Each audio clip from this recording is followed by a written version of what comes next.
Oh my gosh, where's Ryno? Is Ryno dead? What happened to Ryno Horn? How come he's not posting any scary stories? When is his next scary stories coming out? I need to know. My life is going to end. What is up, guys? My name is Ryno Horn 18, and today I'm back from the dead. It has been so long since I posted a video, and by so long, I mean like 2 or 3 months. I don't even know how long. I haven't been keeping track because I've been living my life. Okay, what are the chances? I haven't made a video in 2 months, and the second I start making one, my mom walks downstairs and interrupts it. I guess it's just like old times. But anyways, as I was saying, I've been living my life lately. A new year of high school started a few months ago. New soccer season just ended a couple days ago. And so that's allowed me to free up some time. It's weird coming home after school and not having anything to do. And that's what kind of motivated me to make this video. And really the main reason I stopped making videos is because I lost complete motivation, you know. I stopped playing Call of Duty. Once you stop playing Call of Duty, it gets really hard to pick back up because you're not doing good and then you keep playing bad. And right now I don't even have gameplay for this video, so I might just borrow one from a friend. But really that's the main thing, is I lost complete motivation. But nonetheless, I'm happy to be back. I hope you guys are glad I'm back. If you've stuck around this long, thank you, because you truly are dedicated to my videos. And just for that, I'm going to give you guys what you wanted, and that's a brand new scary stories. I've got 2 sweet stories for you guys today, so I hope you enjoy them. Here it goes. This one is called The Little Girl in the Red Cape. So here goes nothing. A little girl's parents went out for a business dinner, so they hired a babysitter to watch her. "Can I have some ice cream?" the little girl, Holly, asked after supper. "Sure," the babysitter, Beatrice, said. "Where's the freezer?" "In the basement, so are the nuts, cherries, and candy and stuff." When she went down to get the ice cream, she looked out the window to see a little girl standing outside. This didn't strike her as too suspicious, and she simply brushed it off. After she had given Holly her ice cream, Holly asked, "Can I have some hot fudge on this, please?" "Of course," was the quick reply.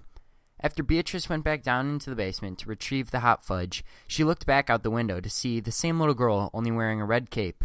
She absent-mindedly wondered if the girl was playing dress-up as she trudged back upstairs. "Got it," she deadpanned after setting the hot fudge in the microwave and putting the thick chocolate goop on the ice cream. "Can I please have some nuts on this, please?" "Really? Please?" "Fine," she sighed, already heading back down the stairs. As she got the nuts out of a small cabinet in the wall, she looked back out the window to see the same little girl in the red cape, holding a knife. As she ran upstairs, she decided she was going to call the police. "Oh, thank you," Holly squealed happily from her perch on her pink Disney princess booster seat. Hey, Holly, I need you to... Oh no, can I have a cherry on top, please?" Not wanting to alarm Holly, she decided that she would go to get the cherries, then call the police after locking herself and Holly in the bathroom. There's no way the little girl could get inside if the windows and doors were all locked. After slowly descending down the stairs, she opened the freezer with shaky arms. Daring to peek out the window, she closed her eyes before staring out it. The same little girl in the same red cape holding the same knife was still there. Only this time, the knife now had blood on it. Quickly, she ran back upstairs, scared of what might await. She checked on Holly. Holly was dead. A small pool of blood forming on the floor under her. She ran into the bathroom and locked the door behind her before dialing 911. When the police arrived, the tearful mother and father were with them. The mother approached Beatrice, sobbing uncontrollably. She asked what happened. "Oh God, I'm so sorry. Oh God. I saw this little girl with this red cape and a knife outside your basement window." The mother said, We don't have any basement windows. Only mirrors." Boom! What an ending. I really like that story. It was pretty good to me because, in my opinion, a lot of the stories are pretty repetitive and the storylines seem to come back to about the same thing. But this one is completely different and like none I've never read before. I don't know, double negative. Switching it up a bit. I just realized when I get my voice really low, I kind of have a radio voice, if you know what I mean. Now watching Scary Stories Commentaries by Ryno Horn 18. Coming up next is Rihanna. I have no idea why I just said Rihanna. But yeah, I just realized that the bass is up really high on my subwoofers, so that's probably giving me an extra masculinity boost on that one. Makes my voice sound really cool. But anyways, hopefully you guys have a subwoofer so I didn't sound completely idiotic there. Alright, so here we go. The next story is called The Never-Ending Stairs. Let's get it started. Let's get it started in here. Yeah. Everybody. Let's pretend I didn't do that. That was really weird. But anyways, let's pretend we didn't see that. Let's all just put that in the past and start this story out. So here it goes. This is Josh Steele reporting May 23rd, 2007. I had just moved out of my old house due to a large tree falling and breaking the roof of my house. I was driving with the mower, loaded with all my unbroken stuff, until we arrived at my new house in Ohio. I started to put all of my stuff into the house. After putting it up, all in one box, which contained a lot of memories in it, there was no more room, so I started to explore the rest of the house. I went upstairs. No room there. So I went back downstairs, but as I was walking, I noticed something. A hallway I had not seen.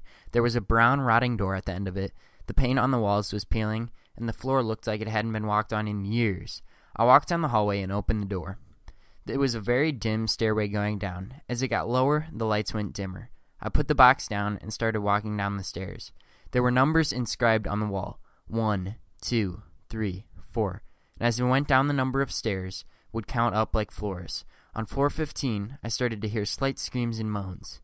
This is a very long staircase, I thought. It was getting too dark to see. I went back up to grab a flashlight and called my friend Freddie to come over and check this out. Freddie had been helping me move this day. So what's this super long staircase you were talking about, he said. It's down the hallway. I stopped. The hallway had vanished. Pfft, there's nothing there. I'm going to go back home then. Then Freddie left. I turned to him to say goodbye, but when I turned back around, the hallway was back, along with the box I left. Interesting, I thought. I took my flashlight and continued down the staircase. At floor 23, the screams and moans stopped. However, small scratches and dents were on the walls. I continued walking. Upon reaching floor 37, I encountered a red figure. It had knives for teeth, and its eyes were missing. I quickly punched it with all my might, and it vanished into smoke. I was so scared. I ran back up as fast as I could. When I got to the top, I slammed the door shut. I barricaded it and blocked it with dressers. I then put a note on it saying, "Don't move this. You'll regret it," with a red marker. Then I called the movers again and never returned to that house. Now that's a pretty good short story. It wasn't that scary, but that's not what I was really going for. Since it's October, it's the time of haunting, Halloween, all that good stuff. I picked this one because it reminded me of kind of like a haunted house that might be really fun to go through. Just a never-ending hallway with stairs and stuff like that. Because I've gone to a couple haunted houses already this year. I love haunted houses. That's like the most fun I have. Watching scary movies and haunted houses it gets me so excited for some reason. But anyways, yeah, I just picked that one because it reminds me of like some good times I've had in a haunted house. And I actually really want to open my own haunted house. It'd probably be way too expensive to start out because who knows if I'd make a profit off it. But I think that would be really fun and probably totally worth it. So anyways, guys, that's wrapping up my video. I hope you enjoyed my resurrection here. And if you're watching this on another channel, come back over to my channel and subscribe if you like this video. And go check out the other stories in the Scary Stories playlist if you want some more entertainment. Have a good day. I'll see you guys next time. Hang loose, my brothers.